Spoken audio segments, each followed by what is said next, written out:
Chief Engineer 9 stood before the massive observation window of the Galactic Council's research station, his four eyes blinking in disbelief. Behind him, 17 of the galaxy's most brilliant alien engineers sat in stunned silence. On the screens before them, thousands of human starships moved through space like a swarm of metal insects. The ships were ugly. They were rough. They looked like someone had welded together scraps of metal and attached engines to them. But they flew. They actually flew through the stars. "This is impossible," Nine whispered, his tentacles trembling with confusion. "We have watched Earth for only 300 years. When we first observed them, they were riding animals and fighting with sharpened metal. Now they have a fleet larger than the empire built in 10,000 years." The room remained quiet. Nobody had an answer. The Galactic Council had been monitoring Earth since humans discovered fire. The aliens found them fascinating but ultimately unimportant. Humans lived short lives, barely 80 years on average. They fought constantly among themselves. They polluted their own planet. They seemed determined to destroy themselves before they ever reached the stars.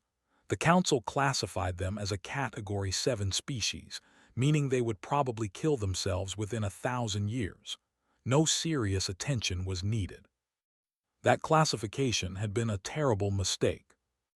Dr. Ma, a crystalline being from the Silica Collective, pulled up historical data on her console. According to our records, humans achieved powered flight only 120 years ago. Their first rocket reached space 60 years after that. Their first moon landing happened 9 years later. 9 years from basic rockets to walking on another world. "That timeline makes no sense," argued Commander from the Eternal Hive. His body clicked with frustration. "My species took 4,000 years to progress from atmospheric flight to lunar exploration. The took 6,000 years. The fastest recorded species before humans was and they required 800 years." Nine turned back to the window. "And yet here we are. Humans went from their first moon landing to building faster than light engines in less than 200 years. They now have over 50,000 operational starships. 50,000. We need to understand how." The Council had sent their best minds to solve this mystery.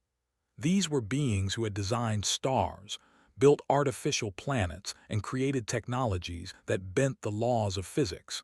Yet none of them could explain humanity's impossible progress. Research teams had been gathering data for months. They interviewed human scientists through hidden probes. They studied human history, culture, and psychology. They analyzed every piece of technology humans had ever built. The answers they found only created more questions. The first strange discovery came from studying human engineering methods. Every advanced species in the galaxy followed the same basic pattern when developing technology. First, they would perfect a theoretical understanding of a concept. Then they would spend centuries testing and refining until they achieved flawless results.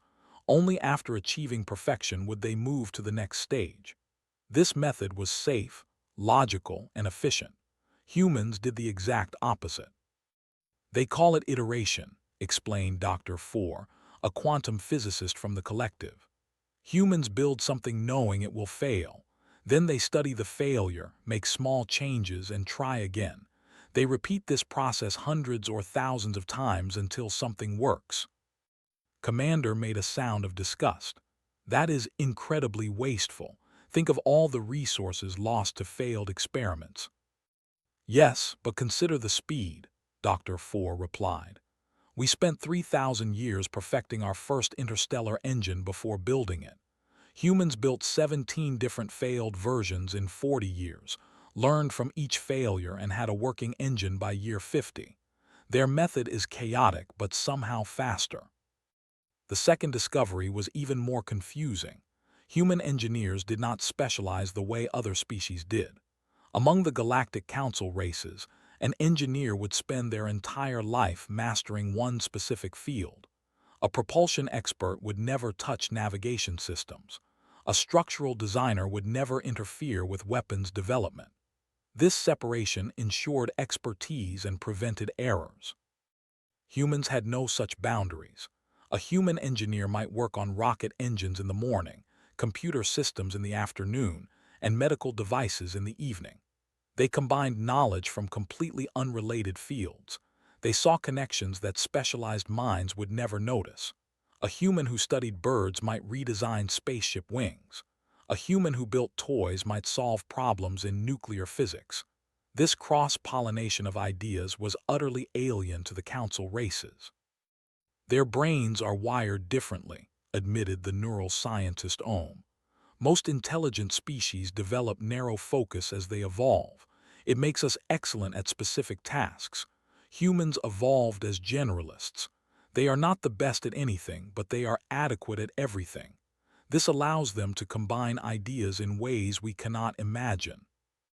The third discovery explained why humans worked so frantically. Every council species had long, the shortest-lived race, still averaged 4,000 years. With such long lives, there was no pressure to rush.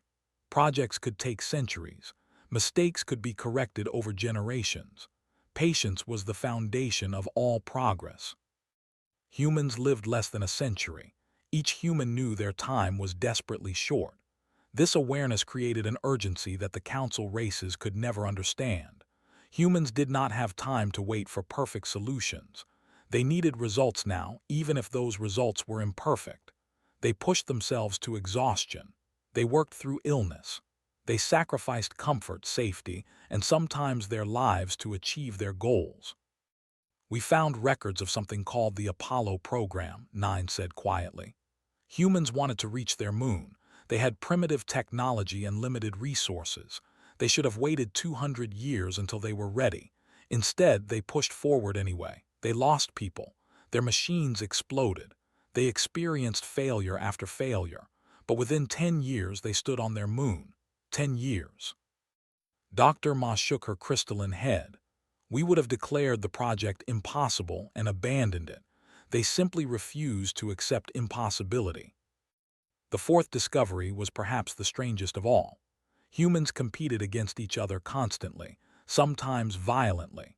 This competition seemed self-destructive to the council observers.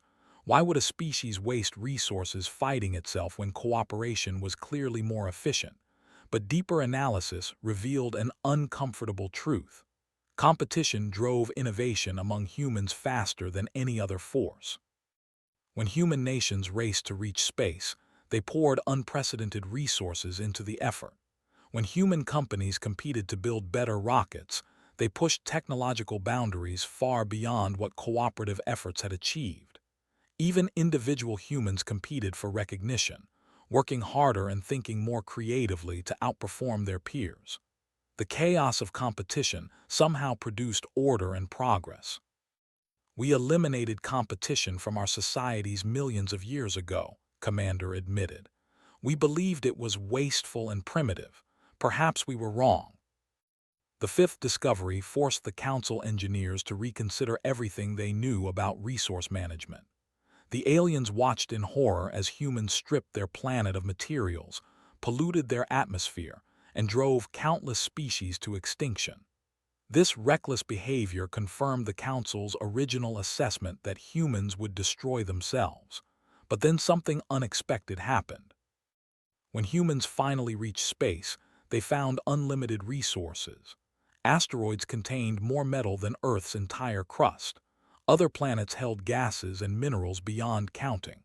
The solar system alone could sustain humanity for millions of years. The destruction of Earth, while tragic, had forced humans to develop the technology needed to access these cosmic resources. Their desperation had become their salvation. They burned their home to build their ships, Dr. Four observed. It was short-sighted and destructive, but it worked. They now have more resources than any three council races combined. The meeting stretched through several cycles as the engineers debated. Some argued that human methods were dangerous and should never be replicated. Others suggested that the council races had become too comfortable, too patient, too focused on perfection. Perhaps a little human chaos was exactly what they needed. Nine finally called for silence. We came here to understand how humans built their fleet so quickly. I believe we now have our answer, even if we do not like it." He walked slowly around the room, gathering his thoughts. Humans succeeded because they are everything we taught ourselves not to be. They are impatient. They are reckless. They are generalists instead of specialists. They compete instead of cooperate. They accept failure as a stepping stone rather than a final outcome. They destroy as readily as they create. The chief engineer paused at the window again, watching the human fleet maneuver in the distance. Most importantly, humans know they are going to die. Every single one of them carries this knowledge from childhood. They do not have 10,000 years to achieve their dreams. They barely have decades. This awareness makes them desperate, and that desperation makes them dangerous. Commander stood up, his wings buzzing nervously. "Are you suggesting we should fear these creatures?"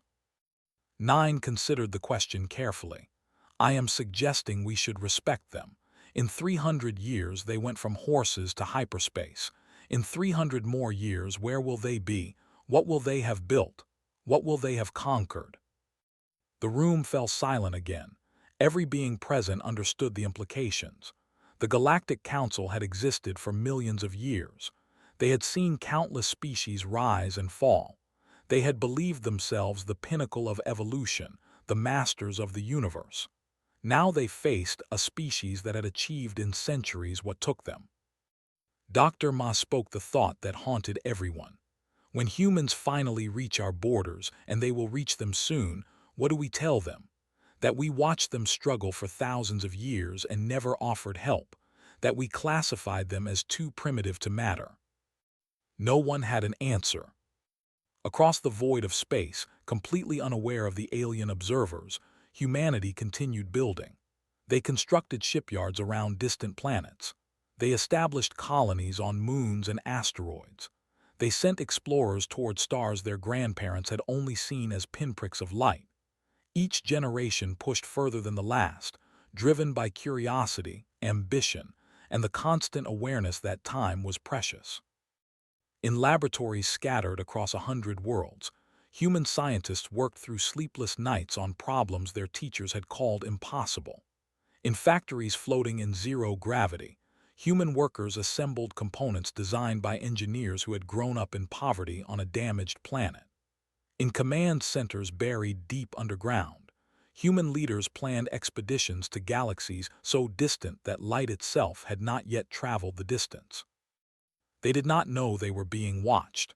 They did not know that the greatest minds in the galaxy considered them a miracle and a mystery. They simply did what humans had always done. They dreamed of tomorrow and worked to make those dreams real today. The perplexed extraterrestrial engineers eventually returned to their homes across the galaxy. They filed reports that would be debated for centuries. They proposed theories that would reshape alien understanding of intelligence and progress. But none of them ever truly understood the simple truth at the heart of human achievement. Humans built their fleet so rapidly because they had no choice. They were small creatures on a small planet with small. The universe was vast and cold and uncaring. Every generation could either accept their limitations or fight against them. For 10,000 years, humans had chosen to fight. They would keep fighting until the last star burned out or until they had conquered everything worth conquering. The engineers called it irrational. The historians called it improbable. The philosophers called it a paradox. Humans simply called it Tuesday.